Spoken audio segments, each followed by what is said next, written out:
बिस्मिल्लाहिर्रहमानिर्रहीम। अस्सलाम वालेकुम। आज हम क्लास मैट्रिक में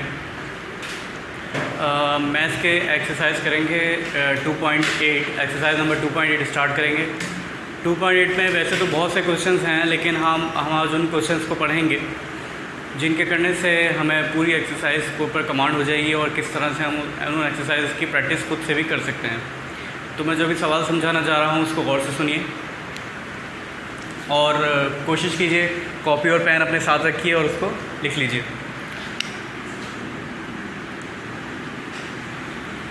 यहाँ पर देखिए, ये बेस कहलाती है, ये पावर L है, ये बेस x है, पावर m है, multiply by power base x है और पावर n है। तो जो ऊपर छोटा सा आपको दिख रहा है वो पावर है और जो नीचे है वो बेस है। तो यहाँ पर बेस x है और पावर जो है वो LMN इस तरह से इसकी पावर है। तो ये क्वेश्चन है, इस क्वेश्चन को मैंने समझाया इसलिए ताकि आपको उसको सॉल्व करने में बहुत आसानी हो जाए। यहाँ पर देखिए बेसिस सेम है, तो पहले एक रूल लिख लीजिए अपने पास उर्दू में कि अगर बेसिस सेम हो, अगर बेसिस सेम हो और पावर्स और वो डिवाइड हो रही हूँ, अगर बेसिस सेम हो और वो डिवाइड हो रही हूँ, तो आप देख लीजिए बेसिस यहाँ पर सेम है और वो डिवाइड भी हो रहा है। तो हम क्या कहेंगे, अगर लिख लीजिए अगर बेसिस सेम हो और वो डिवाइड हो रही हो तो उसकी पावर्स हमेशा सब्ट्रैक्ट हो जाती हैं, यानी माइनस हो जाती हैं। वो मैं करके दिखाता हूँ। देखिए ये बेस सेम है तो उसकी पावर किस तरह से माइनस हो जाएगी, L minus M। Okay, multiply का साइन डाला मैंने। यहाँ पर देखिए x लिखा हुआ है और नीचे भी x है, यानी दोनों की बेसिस सेम है। अगर बेसिस सेम होंगी तो पावर माइनस होगा। वही रूल यहाँ पर भी अप्लाई होगा, n माइनस L मल्टीप्लाई का निशान डाला, x और x यानी बेसिस सेम है तो पावर फिर दोबारा माइनस होगी, सब्ट्रैक्ट होगी, m माइनस n। इस तरह से हमने इसको खोल कर लिख दिया। नाउ एक दूसरा रूल लिख लीजिए अलग से कि अगर बेसिस सेम हो और वो मल्टीप्लाई हो रहा हो आपस में, क्योंकि देखिए इधर मल्टीप्लाई हो रहे हैं, ये तीनों क्या हो रहा है आपस में, मल्टीप्लाई। ये x इस वाले x के साथ मल्टीप्लाई हो रहा है, ये वाला x इस x के साथ मल्टीप्लाई हो रहा है। तो अगर बेसिस सेम हो और मल्टीप्लाई हो रहा हो तो पावर्स हमेशा ऐड हो जाती हैं। पहले बेसिस सेम थी और जब डिवाइड हो रहा था तो पावर सब्ट्रैक्ट हो रही थी, यानी डिवाइड में पावर सब्ट्रैक्ट हो जाती हैं और मल्टीप्लिकेशन में पावर्स ऐड हो जाती हैं। तो यहाँ पर मैं इसको ऐसे लिख देता हूँ, x L माइनस M, ये वैल्यू मैंने इधर लिखी। तो मैंने कहा था ना मल्टीप्लाई अगर हो रहा हो तो पावर ऐड हो जाती है, तो प्लस का निशान डाला। और यहाँ पर भी मल्टीप्लाई हो रहा है तो हम हमेशा प्लस का निशान डाला करेंगे। अब ये देख लीजिए, उधर बेसिस सेम थी और डिवाइड हो रहा था तो हमने एक x लिखा और पावर क्या कर दी, L माइनस M कर दिया। वो 2x किस में तब्दील हो गया, 1x में। ये 2x थे, 1x बन गया, ये 2x थे, ये 1x बन गया। लेकिन आप गौर कीजिए यहाँ पर 3x थे तो वो भी 1x बन गया, क्योंकि इसकी पावर एक दूसरे के साथ क्या हो गई हैं, ऐड हो गई, यानी मल्टीप्लाई करते हुए हमेशा पावर्स ऐड हो जाती हैं। x प्लस का L माइनस का L, माइनस का M प्लस का N और प्लस का n और माइनस का n एक दूसरे से कैंसिल हो गए, क्योंकि प्लस माइनस हमेशा एक दूसरे से कैंसिल हो जाते हैं। ये बात आपको पता होगी, अगर नहीं पता तो देख लीजिए। 2 माइनस 2 इज इक्वल्स टू 0 होता है, आपको पता होगा, क्योंकि प्लस का 2 और माइनस का 2 एक दूसरे से कैंसिल होकर 0 आंसर आता है। तो देखिए प्लस का 2 माइनस का 2 इज इक्वल्स टू 0 हो गया, यानी 2 में से 2 गए तो 0 बचा। तो इस तरह से हम यहाँ पर कैंसिल कर रहे हैं। अब उसकी पावर्स कितनी बच गई हैं, पावर हो गई है x की पावर 0। x की पावर 0 का मतलब 1 आंसर, ठीक है। तो हमारे पास जो ये क्वेश्चन था इसी से रिलेटेड या इसी के जैसे क्वेश्चंस होंगे जो क्वेश्चन नंबर 6 और क्वेश्चन नंबर 6 से लेकर क्वेश्चन नंबर 10 तक हम पढ़ते हैं। तो याद रखिएगा एक्सरसाइज नंबर 2.7 में जो सबसे ज़्यादा इंपॉर्टेंट क्वेश्चंस हैं वो क्वेश्चन नंबर 6 से लेकर क्वेश्चन नंबर 9 तक, यानी ये जो 3-4 सवाल आपको मिलेंगे 6, 7, 8, 9 यानी 4 सवाल, ये 4 सवाल आपको इस जैसे ही मिल जाएंगे। अब क्वेश्चन नंबर 10 की तरफ चलते हैं, क्योंकि क्वेश्चन नंबर 7, 8, 9 ये आप लोगों की डायरी है जो आप लोग होमवर्क करेंगे, और क्वेश्चन नंबर 10 मैं आपको करके बता रहा हूँ क्योंकि वो यूनिक है और वो अलग है।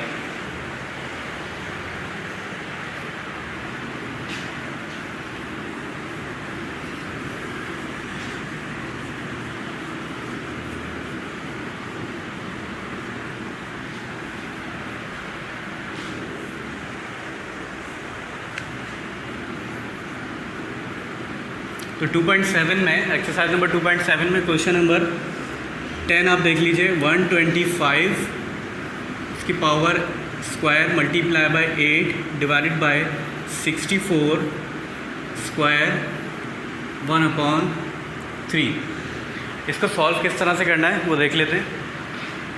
125, 8 और 64 का सबसे पहले हम एलसीएम ले लेते हैं।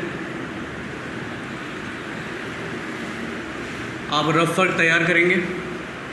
125 किसके टेबल में आता है? 5 के टेबल में आता है। 5 25 ज़ा 125, 5 5 ज़ा 25, 5 1 ज़ा 5। इस तरह से 5 आपके पास कितने टाइम्स आ गए हैं? 5 की पावर 3। 5 की पावर 3 मैं क्यों लिखूँगा? क्योंकि 5 यहाँ पर 3 बार हैं। इसी तरह से 8 को ले लेते हैं। 8, 2 और 2 4 ज़ा 8, 2 2 ज़ा 4 और 2 1 ज़ा 2। तो 2 की पावर भी यहाँ पर 3 आएगी। इसी तरह से मैं एक और चीज़ कर रहा हूँ, 64 की वैल्यू निकालता हूँ। 64 किस तरह से आएगा? 64 का एलसीएम आप 2 से कोशिश कीजिए। 2 से शुरू करते हैं। 2 32 ज़ा 64, 2 16 ज़ा 32, 2 8 ज़ा 16, 2 4 ज़ा 8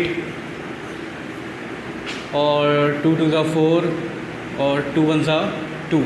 इस तरह से हमारे पास 1 2 3 4 5 6 यानी 2 की पावर 6। तो 2 की पावर 6 क्यों लिखा है मैंने यहाँ पर? क्योंकि 2 यहाँ पर 6 टाइम्स आए हैं। तो इसको मैं इस तरह से लिखूँगा।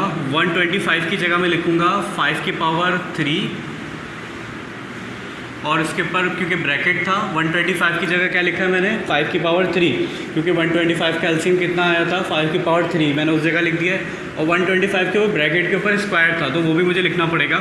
और यहाँ पर 8 है तो 8 की पावर मुझे 8 की जगह क्या लिखना है मुझे?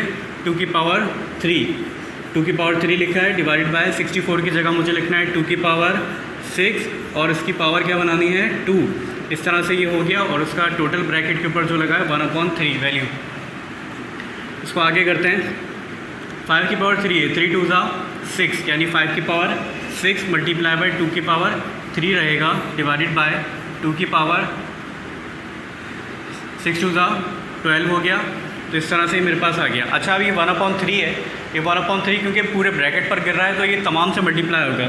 तो 1/3 6 के साथ भी मल्टीप्लाई हो जाएगा, 1/3 3 के साथ भी मल्टीप्लाई हो जाएगा और 1/3 12 के साथ भी मल्टीप्लाई हो जाएगा। यानी तमाम पावर्स के साथ ही आकर मल्टीप्लाई हो गया। इधर 6 बन रहा था उसके साथ मल्टीप्लाई हुआ 3 के साथ और 12 के साथ। 3 1 ज़ा 3 हो गया, 3 2 ज़ा 6। ध्यान में रखिएगा 5 की पावर 2 बन गया है। यहाँ पर 3 1 ज़ा 3 और 3 1 ज़ा 3। अब 2 की पावर 1 बन गया यानी 2 ही रहेगा। 3 1 ज़ा 3, 3 4 ज़ा 12 यानी 2 की पावर 4 बन गया है। इसको आप फेयर में करेंगे जब तो ये दायरे नहीं बनाइएगा और इस तरह से कटिंग ज़रा सफाई से करिएगा ताकि आपको ख़ुद को समझ में आ सके। 5 की पावर 2 लिखा हुआ है मल्टीप्लाई बाय 2 की पावर 1 यानी 2 रहेगा डिवाइडेड बाय 2 की पावर 4 यानी इस तरह से मैं लिख रहा हूँ। ठीक है। अच्छा कैमरा आ रहा है? अच्छा अब इसको आप लोग पहले लिख लीजिए फिर मैं इसको मिटा देता हूँ। 5 की पावर 2 है मल्टीप्लाई बाय 2 डिवाइडेड बाय 2 की पावर 4। इसको मैं शुरू से मिटा रहा हूँ।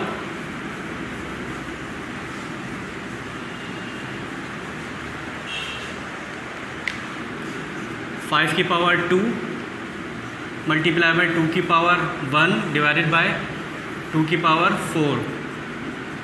5 की पावर 2 का मतलब है 25 मल्टीप्लाई बाई 2 डिवाइडेड बाई 2 की पावर 4 का मतलब 16 है।